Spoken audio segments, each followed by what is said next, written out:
Down through time, men have combined certain words, contrast. They have coupled terms which have very polarized interpretations, apparently in an effort to create the concept of a polarized existence, a universe of opposing processes. Later on, with the rise of philosophical systems, thinkers tried to spin webs between these poles, to create common grounds between opposites, and to bind so-called contraries into some strong pattern of harmonies. Possibly the most familiar of these polarization couplets is made up of the words heaven and earth. And because we live under a pattern of philosophy, of religion, of science, of law, of ethics, all more or less based upon this polarized concept, it seems it might be interesting and profitable to try to understand it more completely. Our word heaven meant to the ancients essentially the vault of the sky. And his polarization was to consider the sky as the positive pole of existence and the earth as the negative. The earth was beneath his feet. The sky was above his head. The earth was his immediate home, and gradually the sky became the abode of his gods. Our very ancient ancestors believed that the gods walked upon the earth with men. Deities were only tribal spirits. Divinities, like men, had their appetites and their attitudes. The Greeks gave Olympus as the abode of their gods. The Hindus assigned Meru to the same purpose. But the gods simply dwelt upon the high places of the earth. It was not until philosophy and mysticism unfolded to a considerable degree, or perhaps more realistically, somebody started climbing mountains, that this theory lost caste. Then it was assumed that these deities departed into the sky, where they had their proper habitations and abodes. Here, from some mysterious region beyond human ken, they continued to administer the destinies of their creations. So men gradually came to look up toward the sky in worship, seeing in the heavens the mysterious shadows of their gods. The elemental diffusion which we see around us, storms, earthquakes, winds, clouds, lightning, all of these to some measure seem to strengthen our ancestors' veneration for the region above. It was the home of the phoenix and the thunderbird. It was the place where the ancient ones gathered in solemn conclave to administer the responsibilities of their human children. By degrees, heaven took on another meaning also. Heaven became an emblem of the very nature and body of a living being. Heaven became the all-enclosing body of God. Heaven became synonymous with deity, and we find this condition in China. Heaven was the first of all bodies and forms. It was the vast egg from which came forth the primordial ancestors of all that live. Therefore, heaven was a kind of being in itself. As the Egyptians pointed out, it was a kind of great arched body with its feet upon the earth, bent over forward, with its hands upon the earth, forming out of this the arch of the sky. And this body of the deity was covered with brilliant colored jewels, which were the stars. Thus heaven arched over the earth, brooded over it, became the eternal parent of earth. Earth, again, came to be regarded as born from heaven. And heaven took upon itself an androgyne quality. Heaven originally included earth, contained earth within it. Heaven was male-female. And when within its own nature it divided, it became polarized as heaven and earth. And even today in Eastern metaphysics, earth is a part of heaven, and there is no essential difference between superiors and inferiors. There is not a separate substance for earth or a separate substance for heaven. Each is a condition of the other. And this is where men began to spin the webs to tie the opposites together, that they were only states and aspects of the same thing. In our philosophies and mythologies, therefore, nearly all peoples begin their thinking with the concept of an all-brooding, ever-present heaven. A heaven that encloses and surrounds and permeates. A heaven which is of its own nature both time and eternity, but in its heavenly aspect is eternity. Eternity in sense of duration of time, eternity in sense of extension of direction, eternal in the sense also that it never began and can never end, and all beginnings and all endings occur within heaven.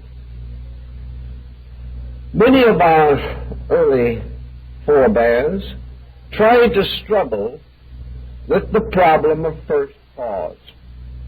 How did it all start? Who was responsible for this tangled thread of circumstance that we call existence? Most of these philosophic peoples, however, finally came to the conclusion that heaven was not only their refuge, but their best answer.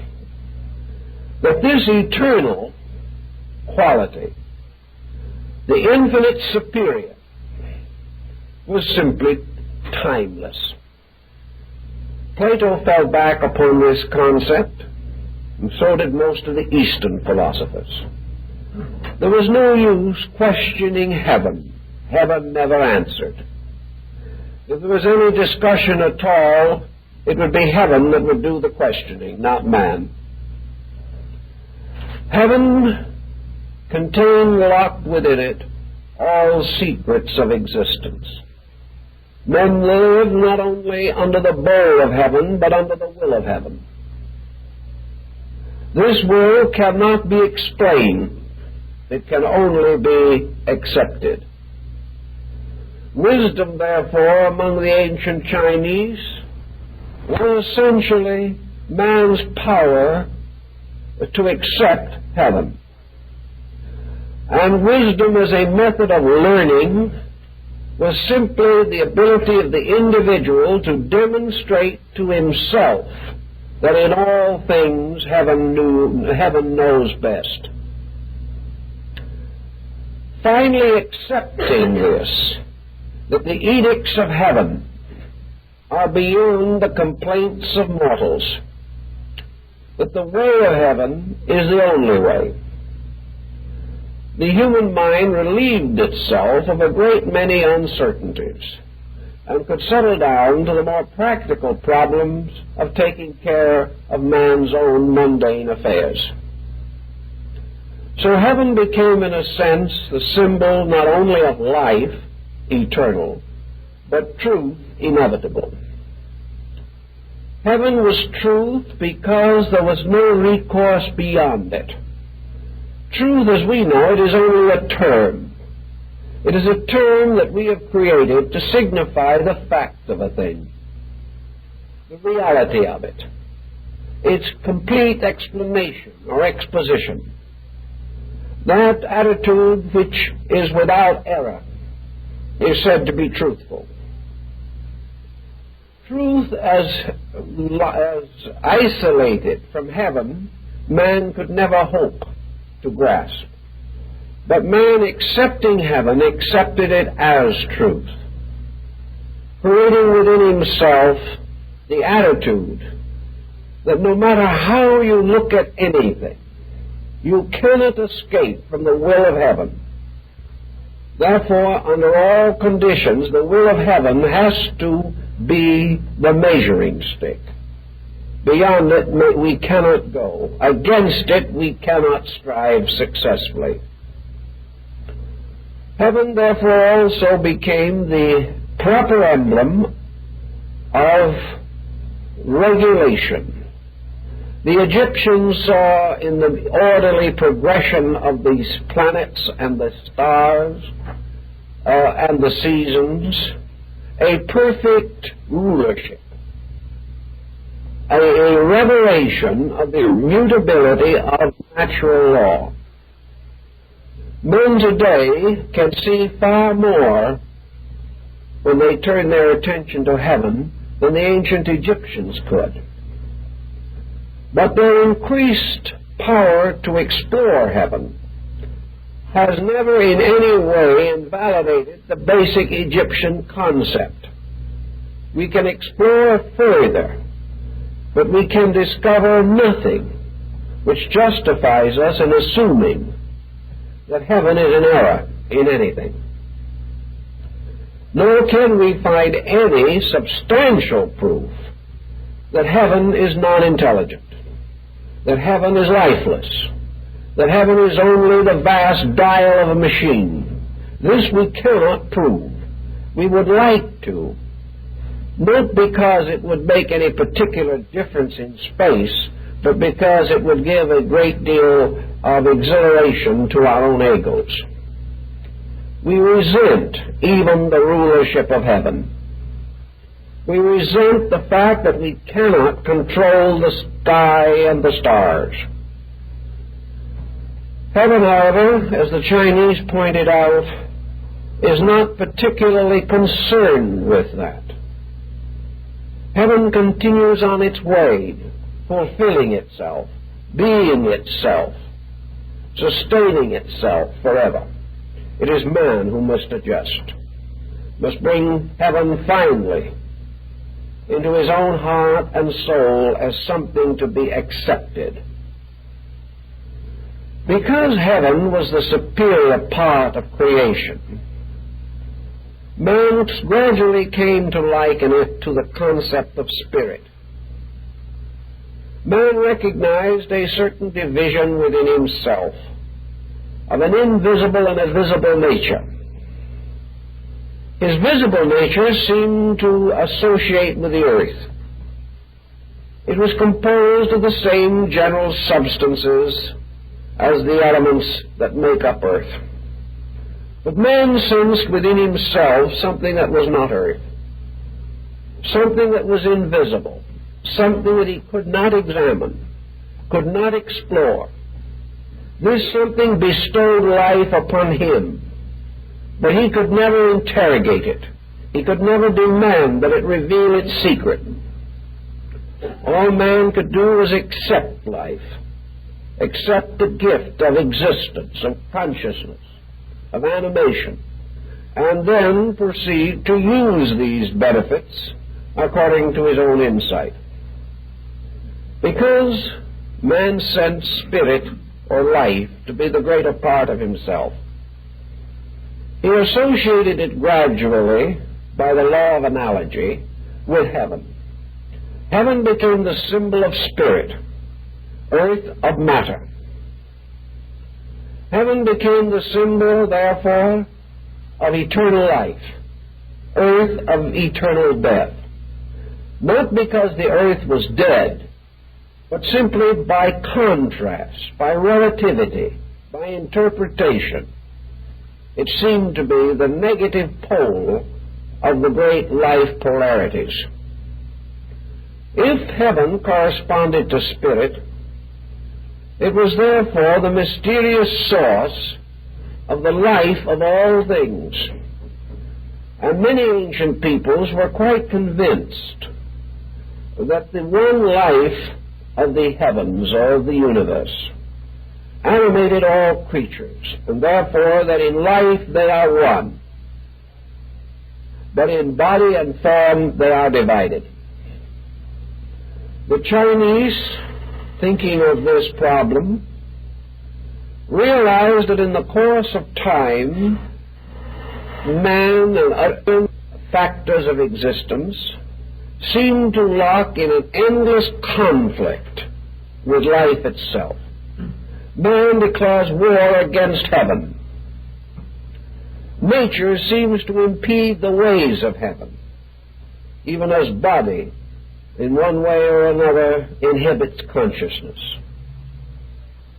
So the great war that was fought in space was the war between spirit and matter. And spirit and matter is another name for heaven and earth. All things material obscured the ways of spirit. Therefore, matter became a symbol of error, of falseness, of darkness. And because the earth was the graveyard of all that existed, became the symbol of death. Heaven was life, earth was death. Heaven was spirit, earth was matter. Man, as a spirit, is ever fighting against death as matter. He is struggling desperately to escape from the limitations which bind him away from universality.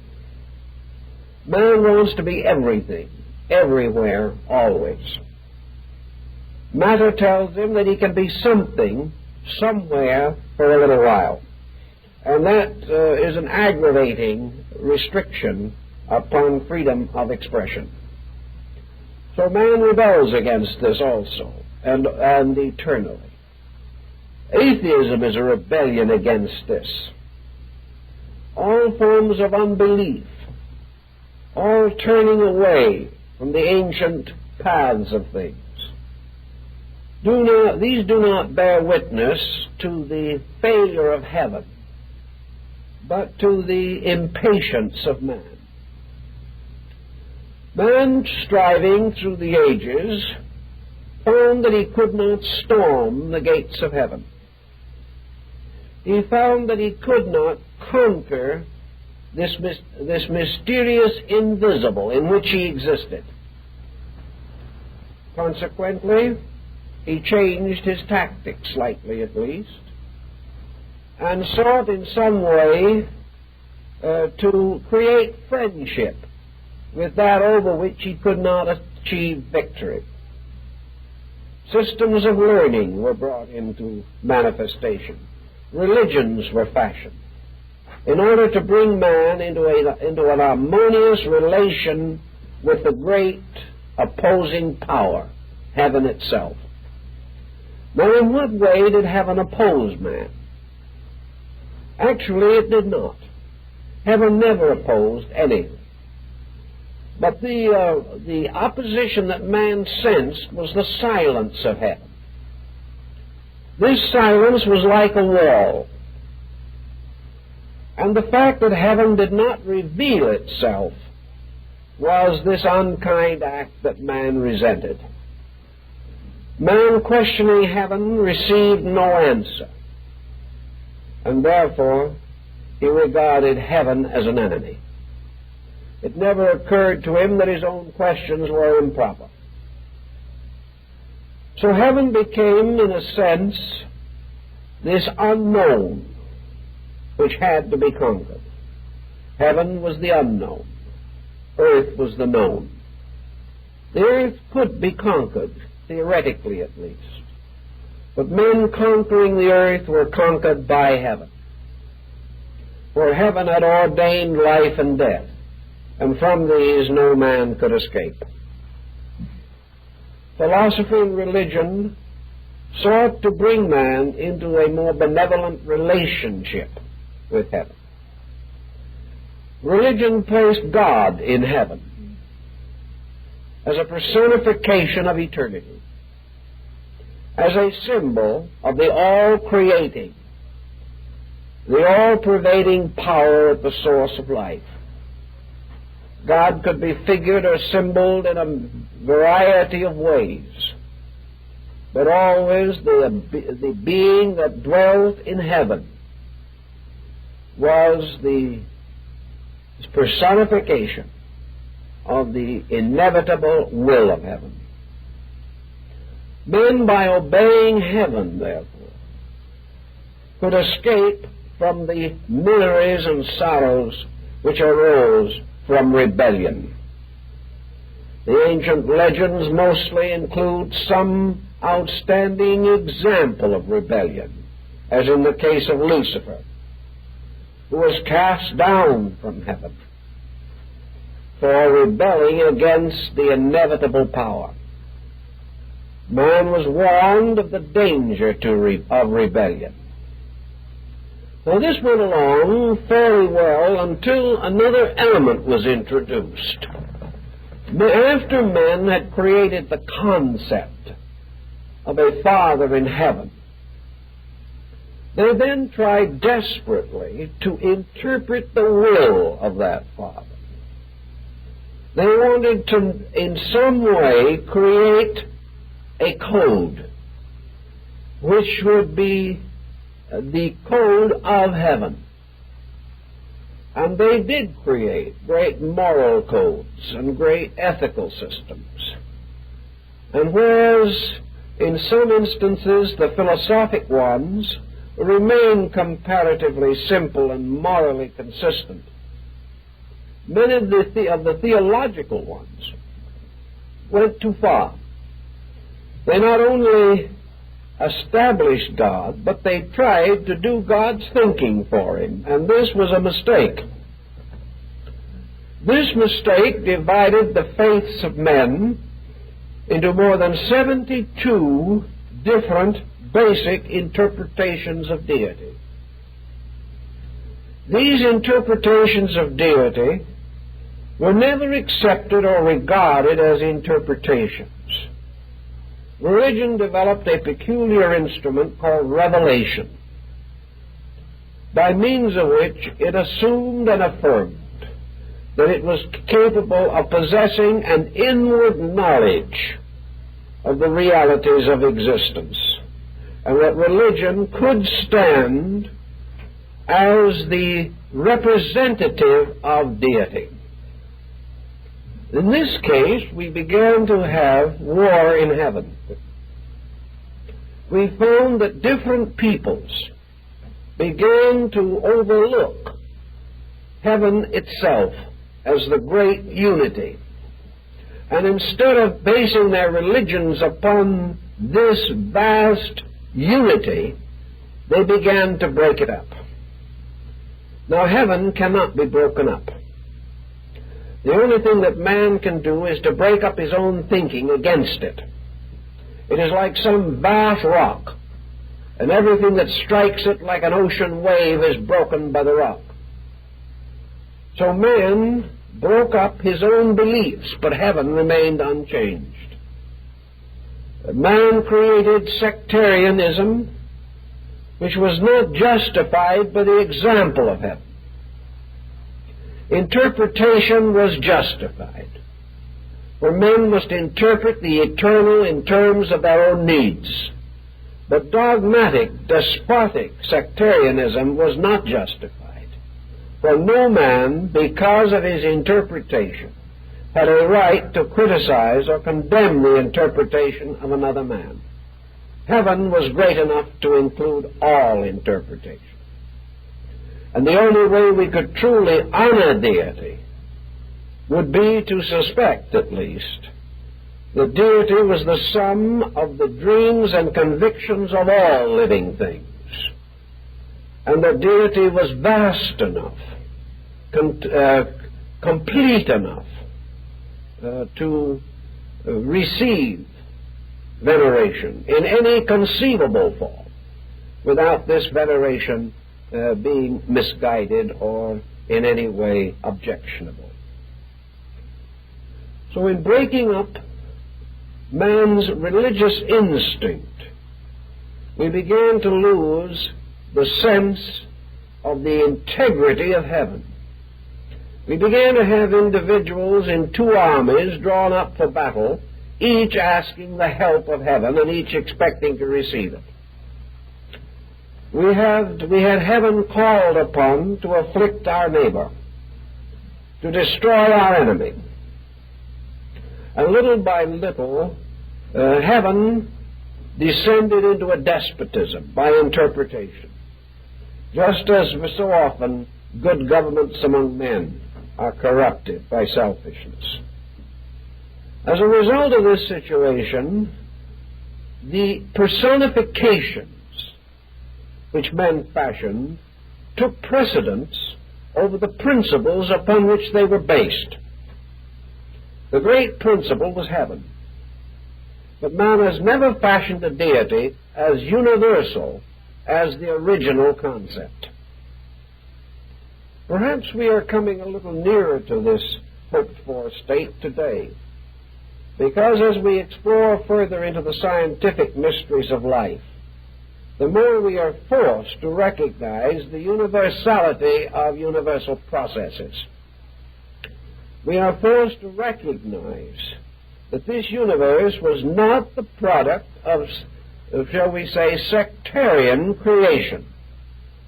It was the product of one tremendous, all-knowing principle, producing all things according to a wisdom far greater than our own, which even after the hundreds of thousands of years of man's mental existence, he has never been able to really understand.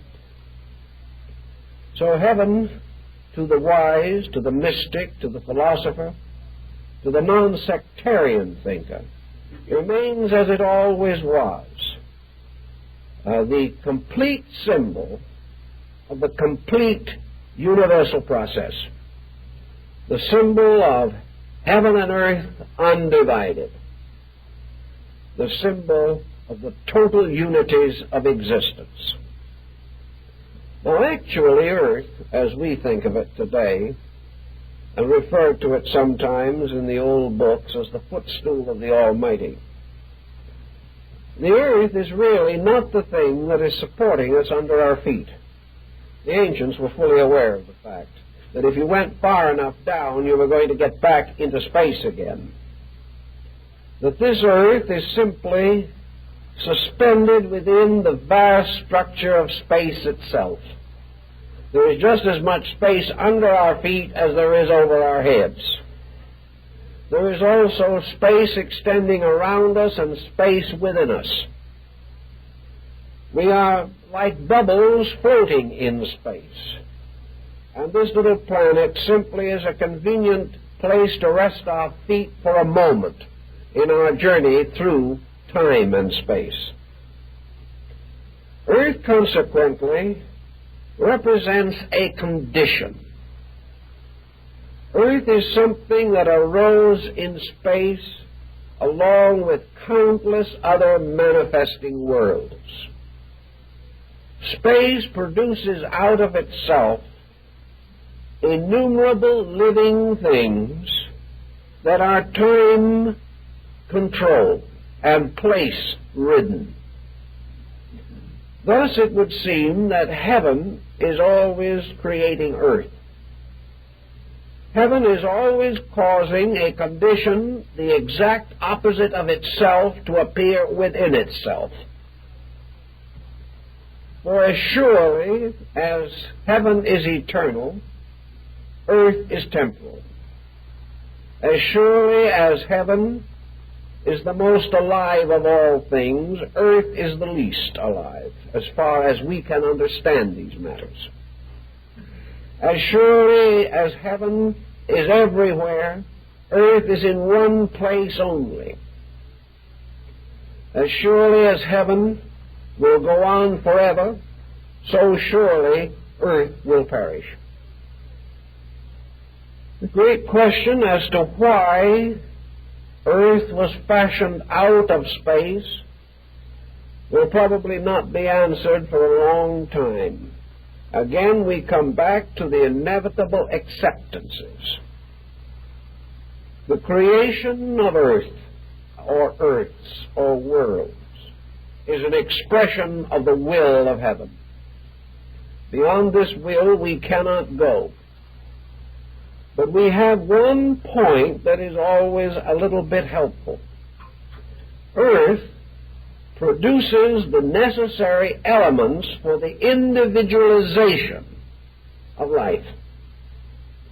Therefore, life exists not only universally in space, but it is locked into evolving creatures in the element of earth. Earth, some way, captures the life of heaven, as in a vessel. And so it was represented in ancient times. It is the cup, or the container, the crater, which receives into itself the power of heaven. It had occurred to the Chinese, who were rather wise in many things, that if heaven had not produced earth, man could not have existed. And if man had not existed, there would be nothing to honor heaven. Now, this is a kind of a cute thought, because it seems to tell us the main point. Namely, that it is through embodiment, individualization, and personalization that a kind of consciousness is created in man, which achieves self-awareness and ultimately space, time, consciousness, spirit awareness. Heaven, actually, as far as our thinking is concerned, could not exist without us. Without us, heaven would simply be this vast expanse of eternal processes. But man takes hold of this concept and dramatizes it. He romanticizes it. And not only that, but he begins to create this web of analogies to bind himself to this thing. It is man who has made heaven instructive. It is man that has caused the great philosophies of space to come into existence. Perhaps on another planet, something else beside man is doing the same thing. But for us, all of our very questing after reality is the result of the union in us of heaven and earth.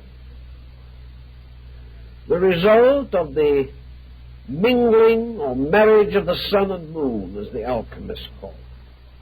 The moon being the ancient, mad mother of the earth.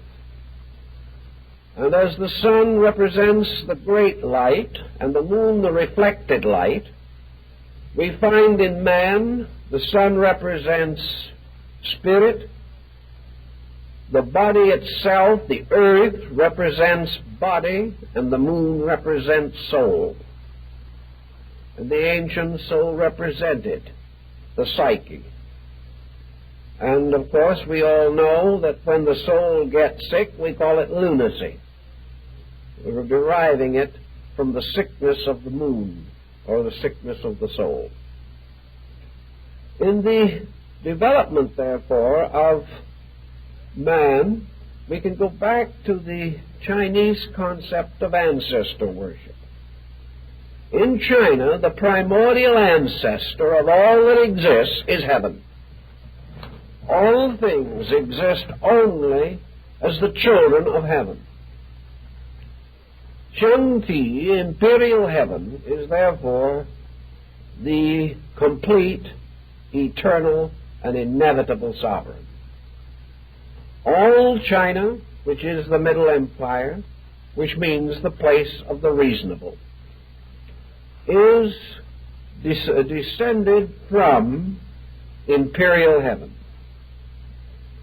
Every living thing just traces, therefore, its ancestry to heaven in China, just as surely as in the Western thinking we're inclined to trace our family tree back to Adam and Eve.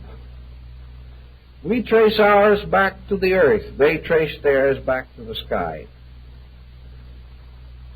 Shang-Ti, imperial heaven, was the absolute article. No one knows how heaven came into being. No one can estimate how long the reign of heaven will continue. Creations disappear periodically, but they simply go to sleep in the eternal power. And when worlds come into manifestation again, these worlds in the course of time once more recognize heaven. For of all things, heaven alone is worthy of absolute veneration. The Chinese say that it is worthy of eternal veneration because locked in it, in some mysterious way, is the answer to the one question. The question which has been asked since the dawn of time: what is truth? Truth is locked in the soul of heaven. Little fragments of it appear in the manifestation of deity, in all the processes of creation. But the total truth belongs to heaven alone. And heaven sits enthroned upon the phoenix throne, and before his eyes are the fringes of his bonnet. And these fringes are like the veils before the face of God, which no man hath lifted.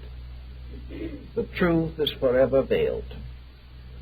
And the veil is the sky, the mysterious blue drapery of the temple of Isis at Sais, the veil that no mortal will ever open.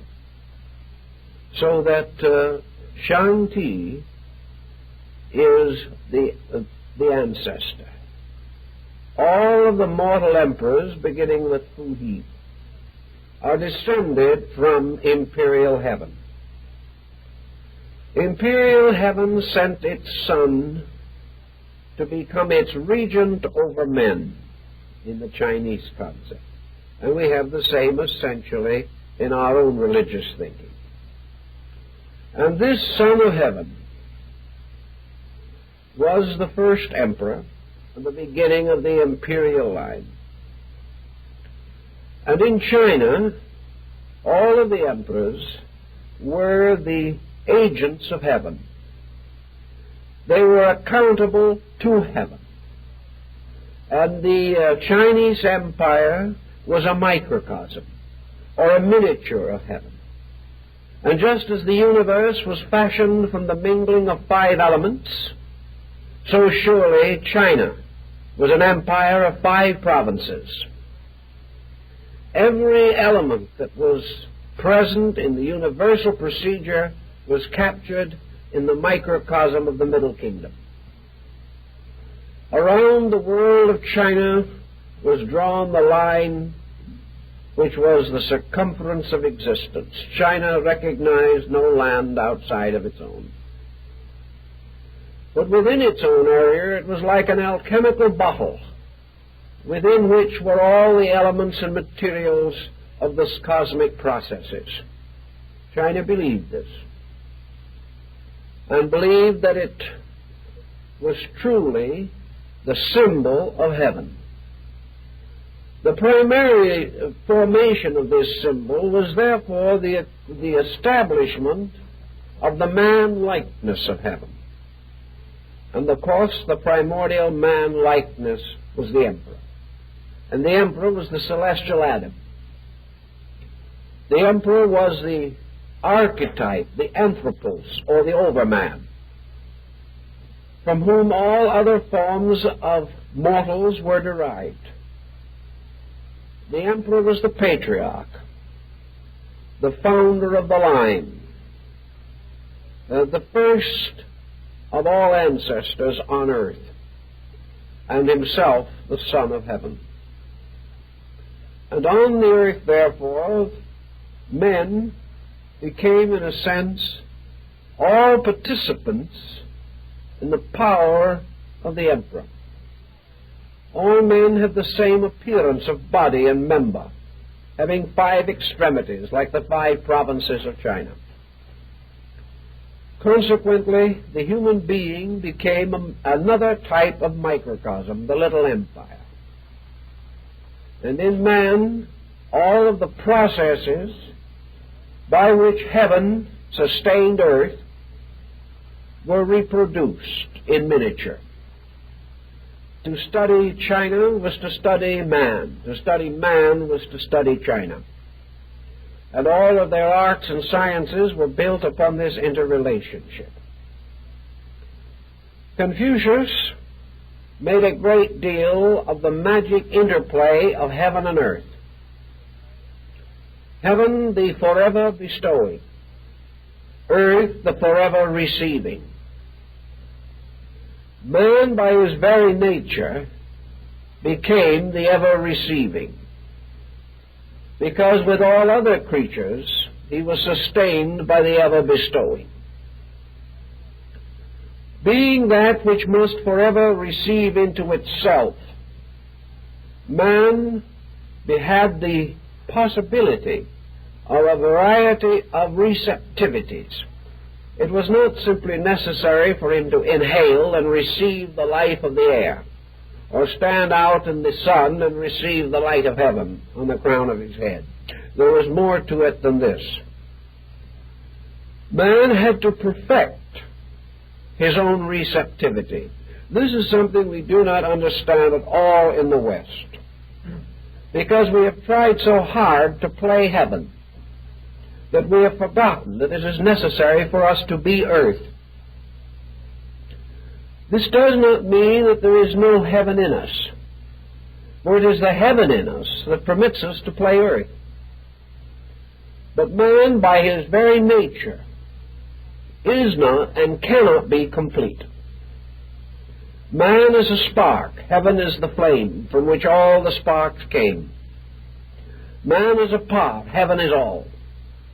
The part can never conquer all. But by the very nature of this relationship, the part can never be divided from the all, except by an act of itself, self-division, self-isolation. Confucius then explained that a series of proprieties had to be set up between heaven and earth.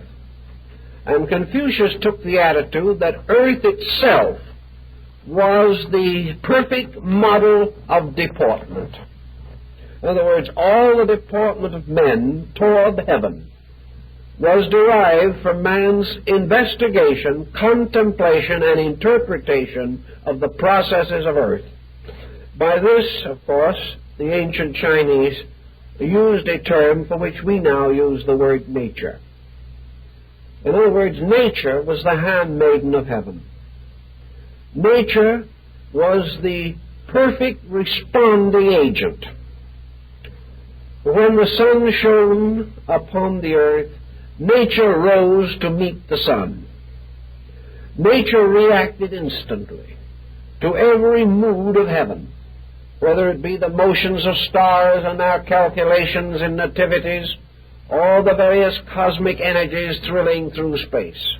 According to the Chinese, the moment heaven struck the great gong, heaven having struck, earth echoed the tone.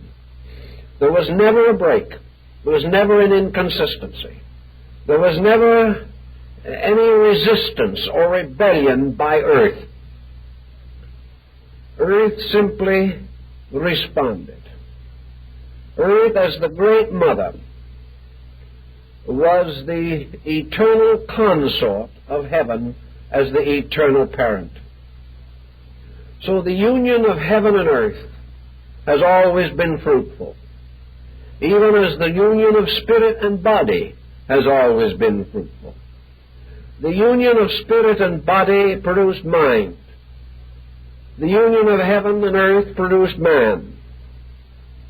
Man was the creature, therefore, capable of having within his own nature the unfoldment of the principle of mind. And the great opposite, the great polarity, was finally reconciled in the nature and structure of man himself. Man had a peculiar and unique place in all this, according to Mencius.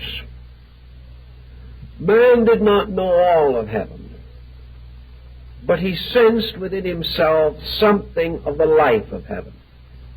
Man did not know all of earth, but he lived upon earth, and earth was in his very flesh. Consequently, man, in a strange way, knew something of heaven and earth. He knew something of the life within him and the body around him. He knew something, or intuited something, of the laws of heaven, and he experienced the strange patterns of the seasons and processes of earth. He was the child of these polarities. And in man, according to the Chinese, these great polarities were reconciled. It was man himself who created with his thinking the polarities. And it was man himself who had to reconcile by better thinking the polarities which he had created. For in the vast processes of universal existence, if man did not exist, time, space, world, heaven, earth, in their own natures would go on just the same.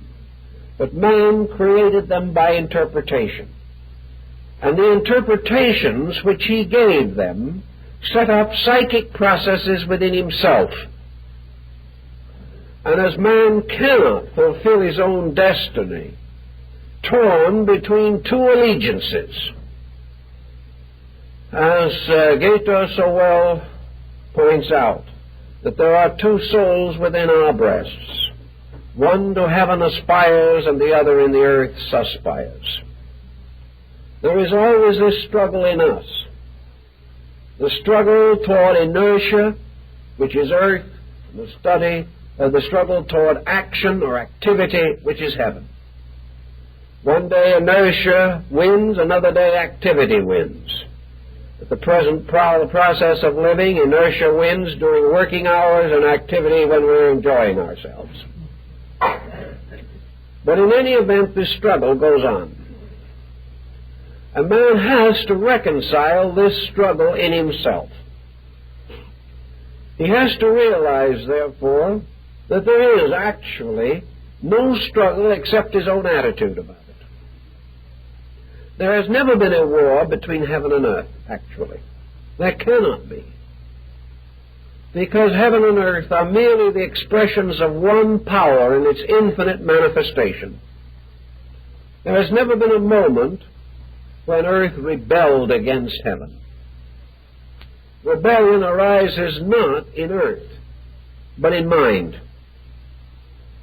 Consequently, man, having created within his own nature, by the processes of his own evolving being, the power to think, which is a power bestowed by heaven, but a power also invested in earth, a power in which the earth factor comes to immediate attention.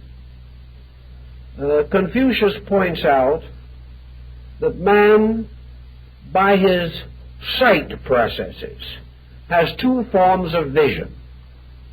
One form of vision is to see the things of the world, the earth, the kingdoms of earth.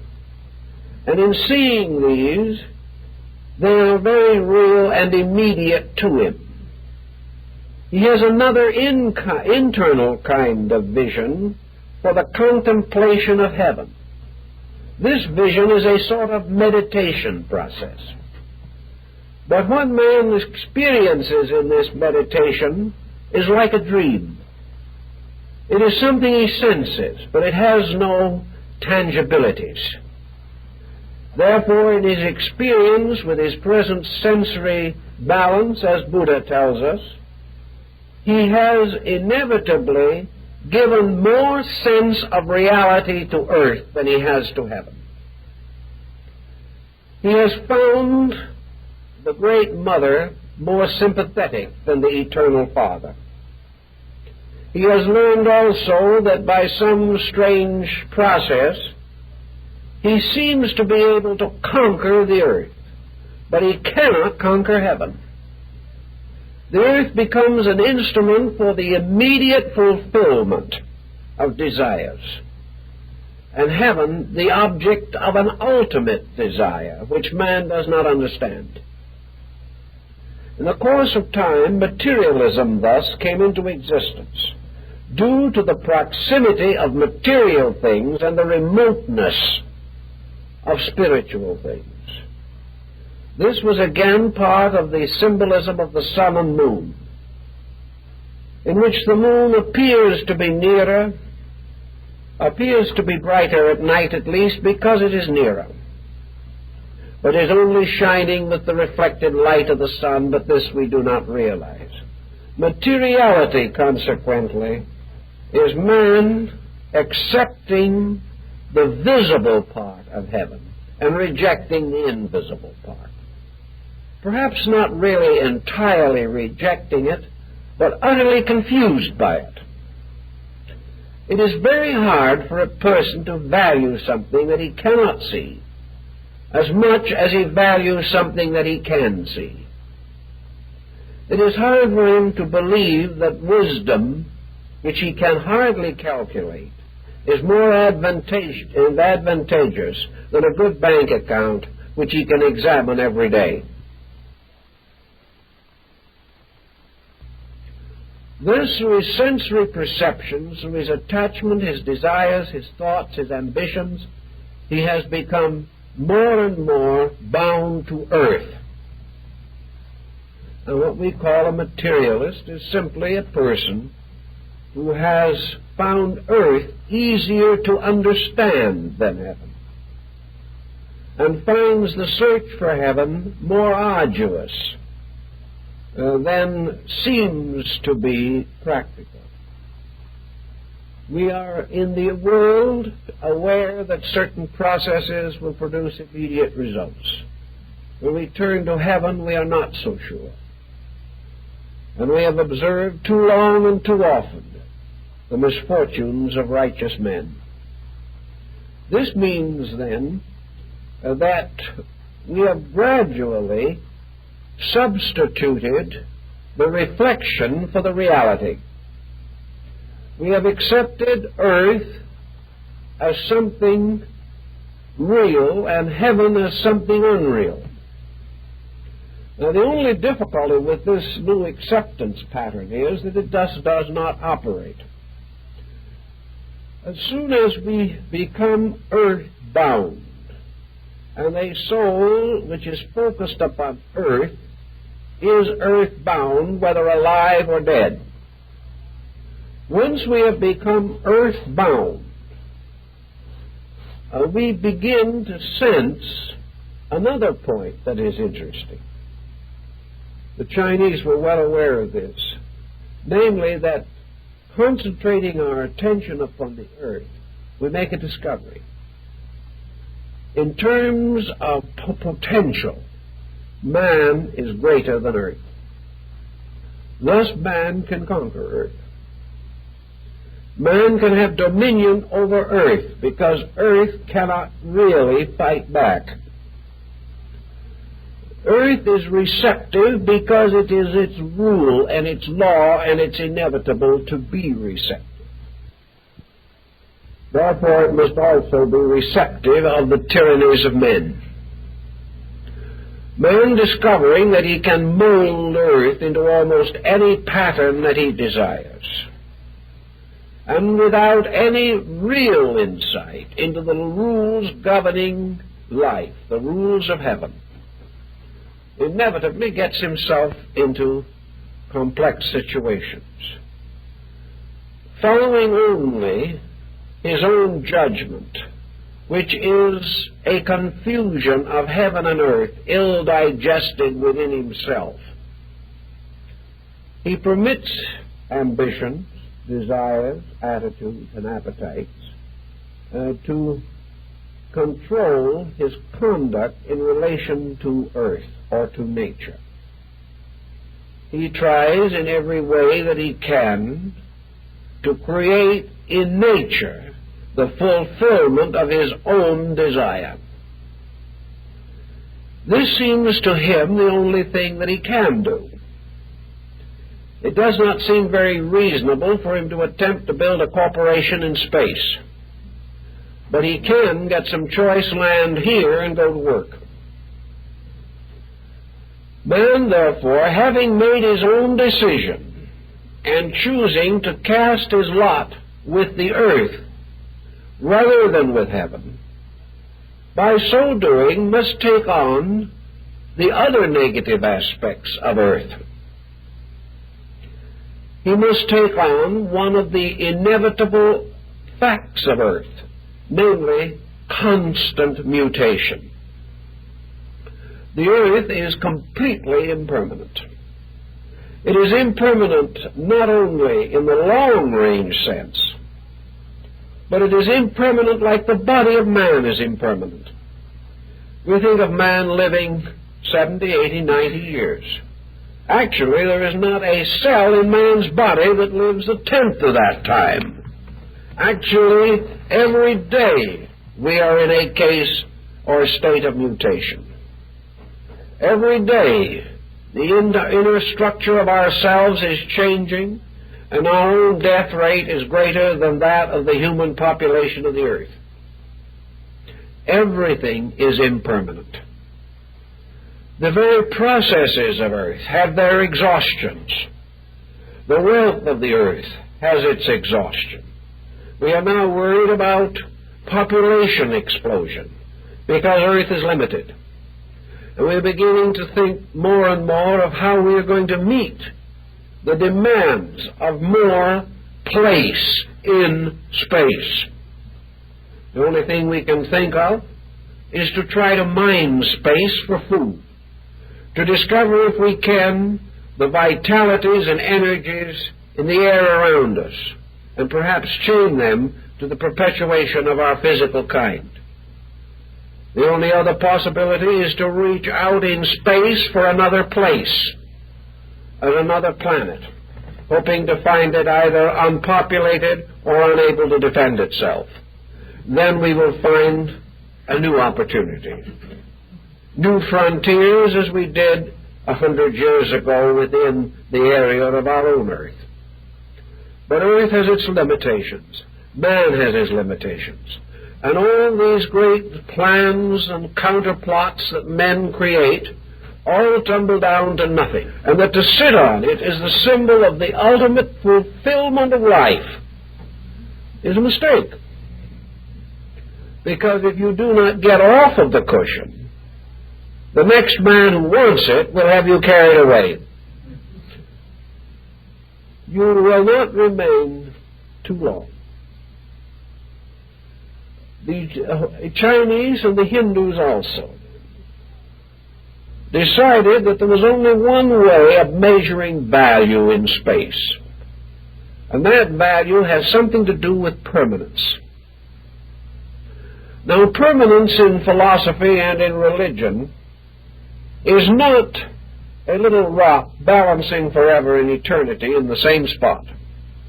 Permanence is not a thing staying the same forever. For there's only one thing that can stay the same forever, and that is heaven.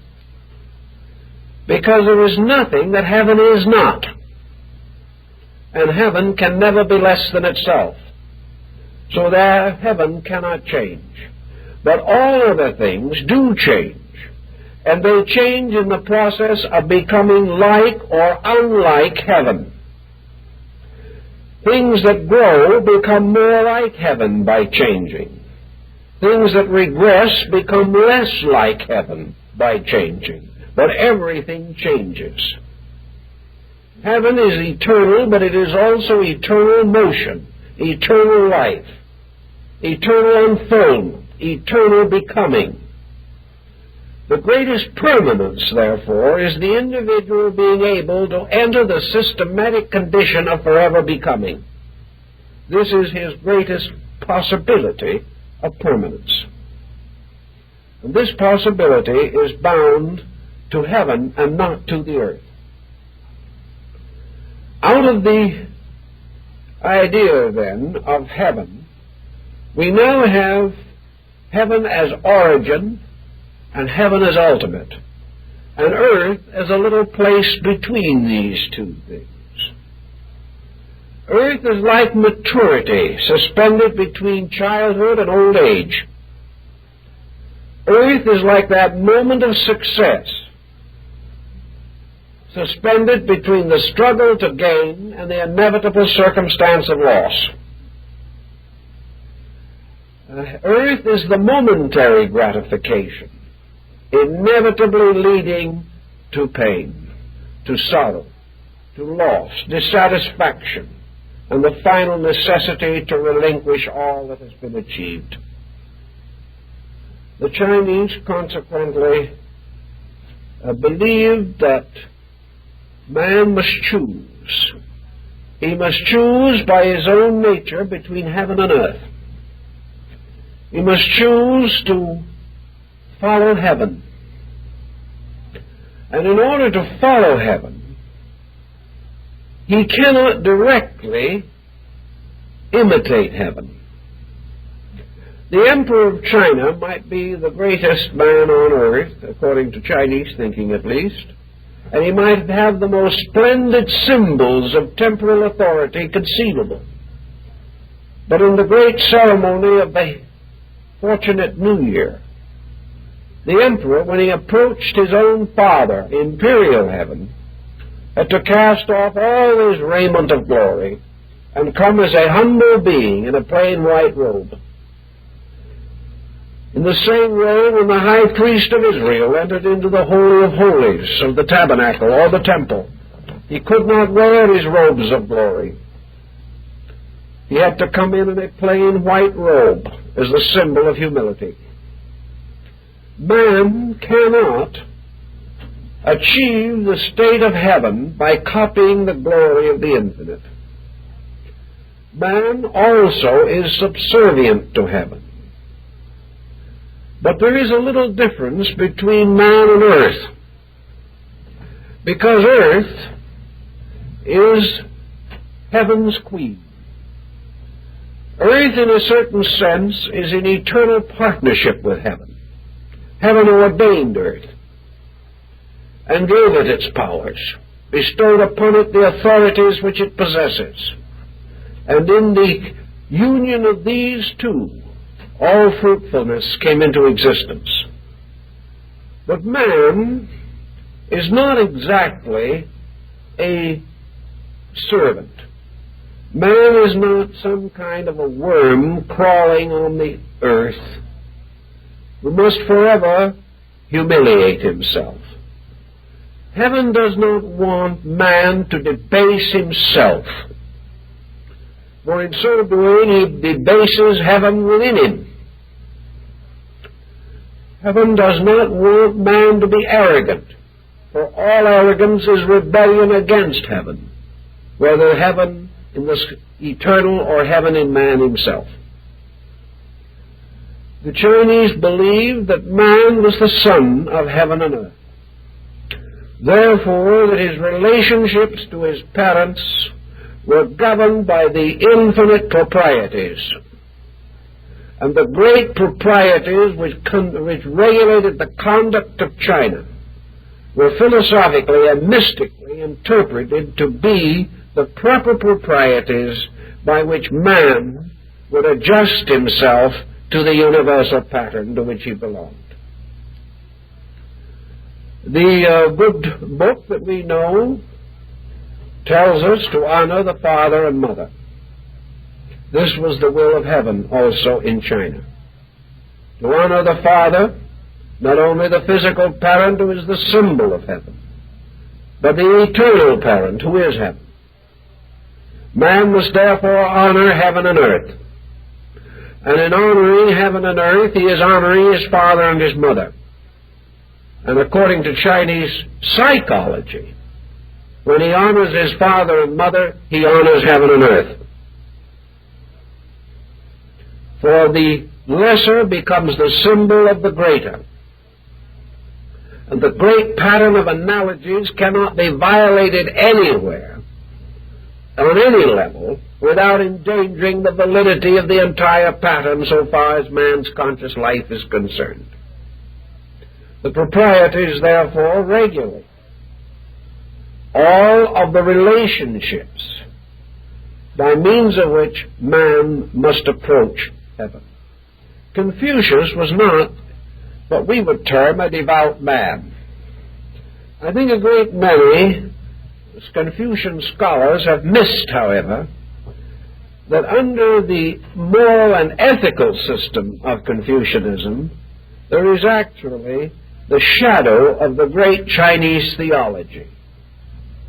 Confucius honored of all things and above all things the king, the great classic of changes, which was nothing more or less than an involved and complicated Kabbalistic exposition of the various unions of heaven and earth.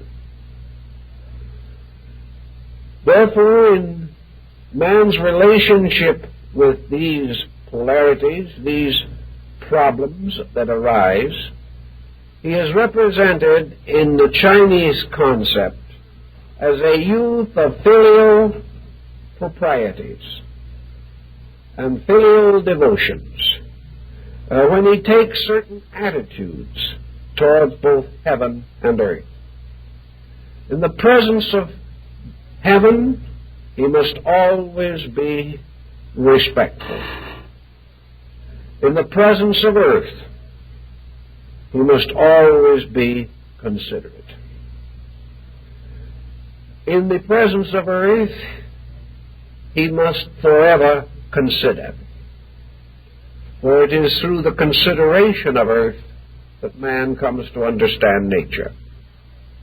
It is only when very quietly and like a good child he sits at the knee of his great mother and listens to the instruction of the ages that he begins his life well. It is only through becoming inwardly aware of all the principles and operations and processes of nature that man actually pays respect to the Great Mother. It is the Great Mother who teaches him. She is the beginning of the university. She is life with its great pattern of experiences. And no matter how old the son becomes, he will never be as old as his mother. No matter how quickly he gets to the top of Fool's Mountain, no matter how brilliantly his adolescence seems to be, he must ultimately bow his head again and return to the wisdom of the mother, because she represents all of the acceptances which make up the life of the wise. Nature is forever revealing the will of heaven. Nature is forever obedient to the will of heaven. And nature, in every move and action, is strangely true, fanatically true, to the spiritual power of God. Thus, in this we have the deportment, which according to Confucius was the relationship of family, father, mother, son, or father, mother, daughter. This great unity. Man must never profane the mother, must never fail to provide for her, must never under any conditions leave her open to need. At the same time, he must give reverence to the father. He must always recognize the father as the leader. When the man is 70 and the father is 90, the duties of filial piety are not changed. These duties are based not upon human relationships, but are merely the human interpretation of the soul's relationship with space. Now, in the material sense of the word, where parents are not always as wise as heaven and earth, where in many cases children have not too much to respect their parents for, it is not easy, perhaps, to fulfill the old Chinese requirement as far as filial relationships are concerned. But the symbolism is the important thing, for it is the symbol that binds man's conduct to the cosmos. If man is forever thoughtful of the earth, forever kind to it, it also means that he is harmless to all these creatures that, like himself, are the children of the same mother. All peoples are the children of the great mother. She will defend them, and she does defend them, without partiality to the end. She has no favorite sons. She has no outcasts. She turns away from none.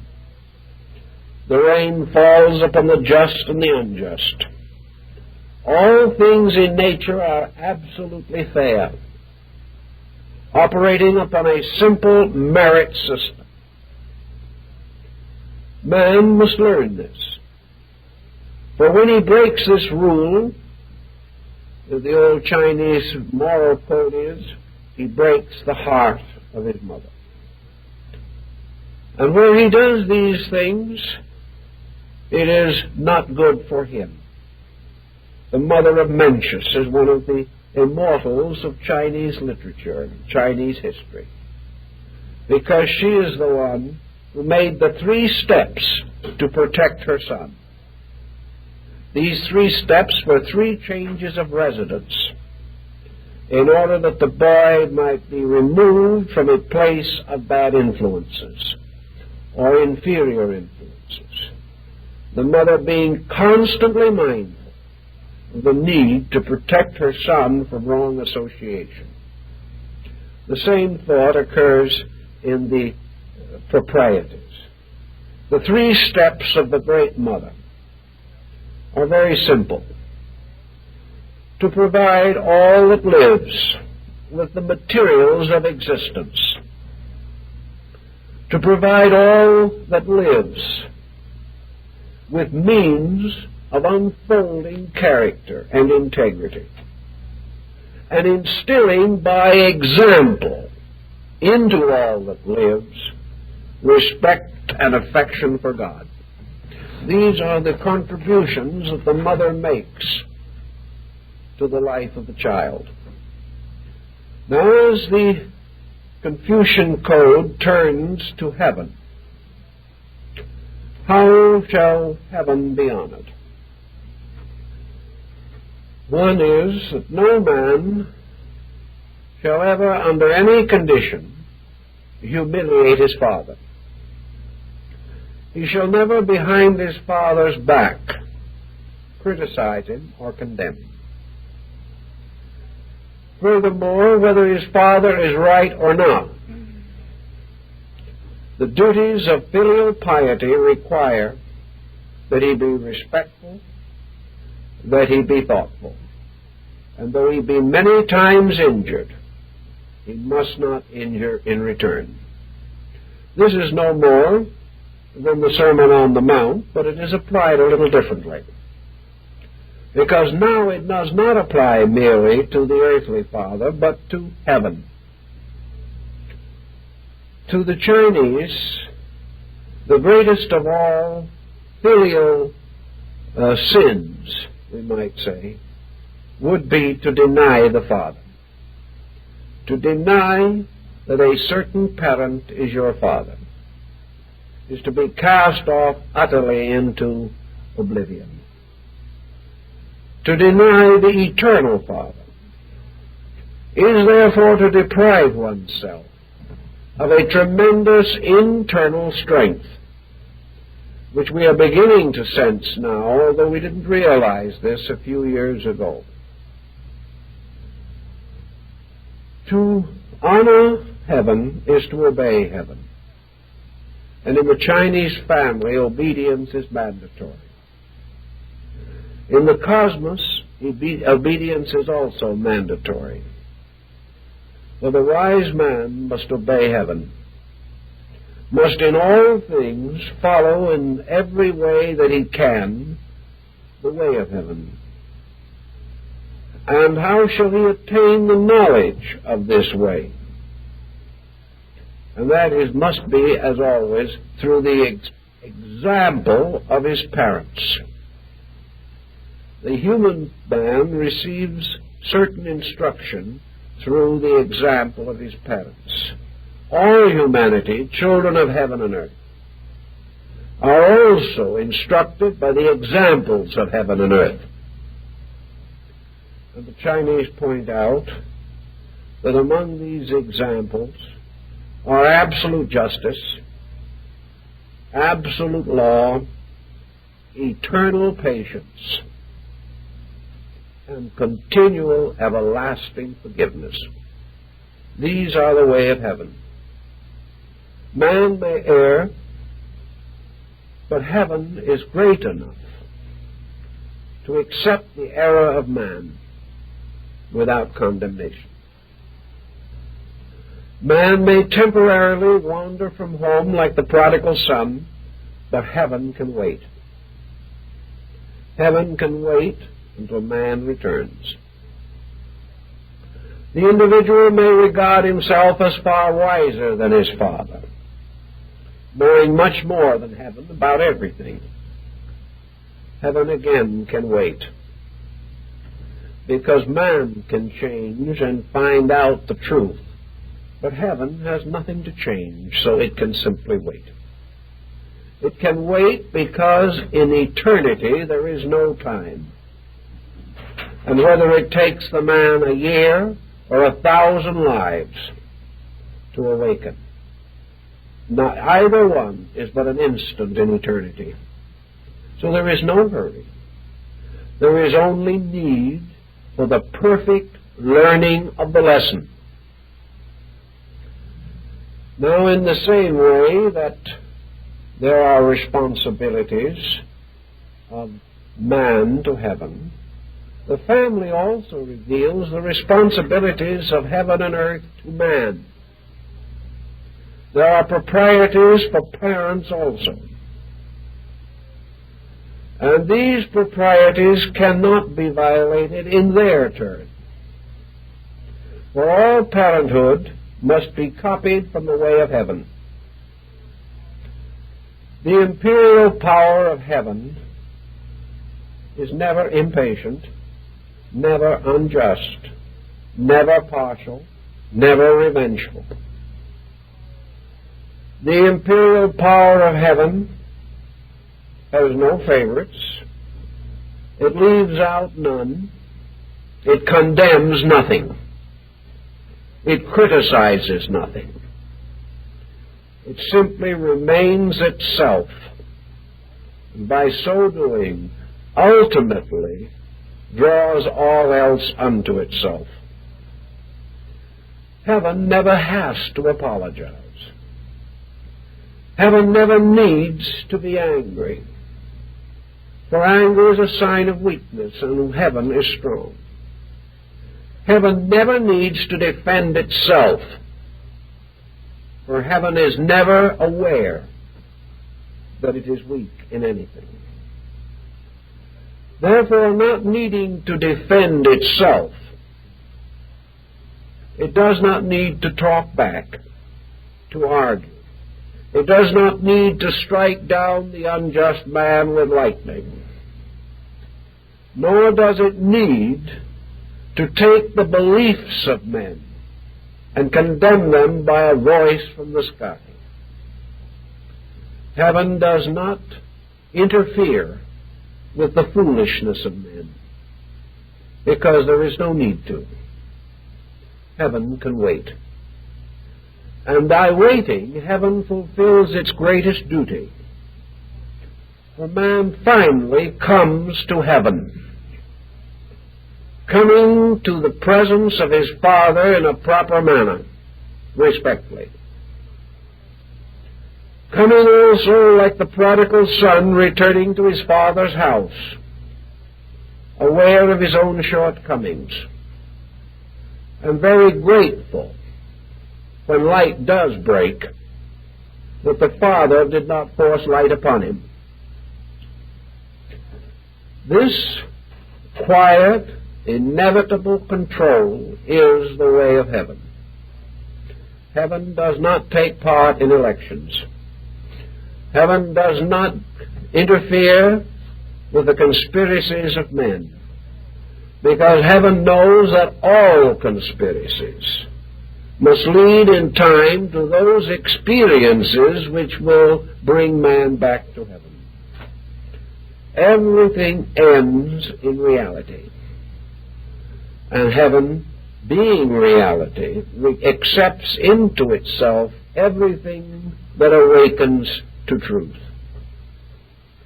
So earth is a little stage on which actors walk about playing their varied parts, and everyone is audience to everyone else.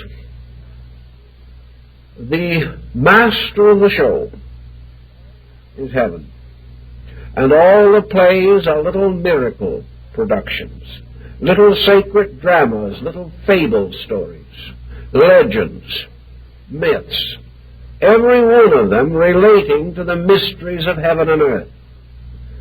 Every hero and every heroine is heaven and earth again, and every villain is the ignorance of the human mind. So these work out together: hero, heroine, villain, heaven, earth, and man. And it is up to man to restore, restate his own true nature. In other words, he must one of these days be a reformed villain. Heaven, in this sense, then, becomes a magnet. And as the Indian yogins know, man approaches heaven by being unlike everything except heaven. Man must come into some kind of relationship with heaven. This relationship can be internal, but having been established internally, it becomes eternal. So man, in his meditation, meditates, if he does so correctly, in terms of the Chinese proprieties. He comes simply and quietly as a son returning to his father's house. He realizes that it is his eternal birthright to go home, to be one with truth. He realizes that he is not asking some special favor. He is not an uncast, a para, who must beg for the privilege of being saved. He is by his eternal nature saved always. The only thing he is asking for is that he may have the insight to know that he is saved and how. Therefore he comes into the presence of the disciplines with perfect security of consciousness. He knows that that which he desires is his birthright, that it was his before the beginning of the world, that all he is doing is asking respectfully as a son, whose birthright has been established, that he may receive that birthright. And in order to receive it, he must perform the proprieties.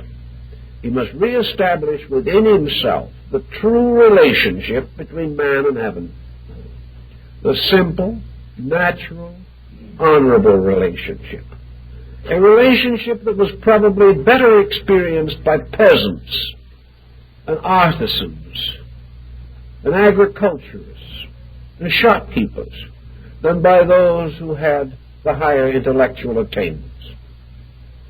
Those who could simply interpret the duty of the son to the father had the secrets of yoga. For these duties were duties kindly given from a deep affection. Man approaches deity because of a deep respect, regard, affection for reality. He finds himself yearning after righteousness. And as his nature naturally unfolds, its kindliness, its thoughtfulness, he knows when he must bow his head to the eternal. And he is one of these creatures that must achieve through acceptances. He cannot demand. He cannot say that enlightenment is his by divine right. He can't say it for two reasons. First, because he cannot demand it. And the second place is that it is his already, but not in the arrogant and aggressive way that he thinks. It is only by this quietude that he can break through the barrier of his own sophistication, his own mental arrogance. Zen tells us the same thing. Vedanta tells us the same thing. That acceptance mystically is to allow the experience of the infinite to move in upon our own consciousness. In this way, we share with earth the life of heaven. When in our own thinking, heaven moves us, we are one with heaven. So the ancient Chinese, mingling their thoughts with the early Hindu Buddhists who came to China, developed this idea of the individual being utterly and completely moved by the infinite. Moved by something he could not define. Moved by the power that Lao Tzu tells us about, this way of heaven, Tao. Moved by the eternal rhythm of the infinite. And this rhythm is the rhythm of eternal obedience. Man being like the little ship floating upon the stream. The motion of the ship, the rocking of the ship, everything determined by the water. Man on the surface of the river of Tao floats along the way of heaven, the way of law, trusting entirely and completely in heaven itself. This is the perfect acceptance of meditation. This is the power that was referred to as the eighth step in the Mahaparinirvana. For in it, Buddha, approaching dissolution, finally reached the state where he cast off even the power to cast off. Renounced in himself the power to renounce, and trusted himself completely in the substance of a totally unconditioned state. This was the total acceptance. This is undoubtedly the basis of the concept that he who loses his life for truth shall find it again. But he who tries to save his life will lose it. So heaven says, if you lose your life for my sake, you will have life everlasting. It is the acceptance which then permits the complete identification of the individual with the universal. His rebellion is the barrier between himself and truth. As this rebellion ceases in him, he becomes one with the truth that always was. The acceptance of heaven is the ultimate act of filial piety. It is the Son acknowledging the Father. And this is a dignified, ritualistic procedure in Chinese life. The Father would never think of humiliating his Son. He would never think of condemning his Son, no matter what might be in his heart or mind. He might find ways of subtly communicating in some way, through a third person perhaps, his grave anxieties about his Son. But the Father will not break the proprieties either. Heaven will never be less than heaven in order to please men. Heaven will never thunder to prove to man that heaven exists. Heaven will wait until man discovers the fact for himself. So out of this polarity of heaven and earth, which the ancients interpreted in so many ways, comes the concept of the great cosmic family, and also man's final course of decision. There are mystics who have also realized, by the way, that complete union with the earth is also complete union with heaven. Thus in yoga, there is not only Raja Yoga, or the path of princely union, but there is also Kama Yoga, the complete forgetting of self in the service of human need. The individual can either forget himself in meditation in the presence of God, or he can forget himself by complete absorption into the problem of human consciousness.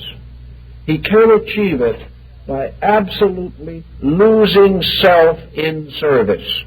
And this is where the northern school of Buddhism developed its Bodhisattva concept. The grand notion being that man can never know God until he forgets himself. He can forget himself in meditation, or he can forget himself in complete dedication to the needs of others. In both cases, the barrier of self is reduced. And in this way, the power of heaven is released or expressed through this life. Heaven manifests when self ceases to arbitrarily determine truth and error. So that the moment man forgets that he wants to be saved, he finds salvation. When in the search for salvation, he desires only truth. And the unselfish loss of himself in eternity, he then also becomes a mystic. But whatever it is, man must accept heaven. And by whatever way he accepts heaven, either through consciousness or through dedication to duty, he achieves the end which he desires.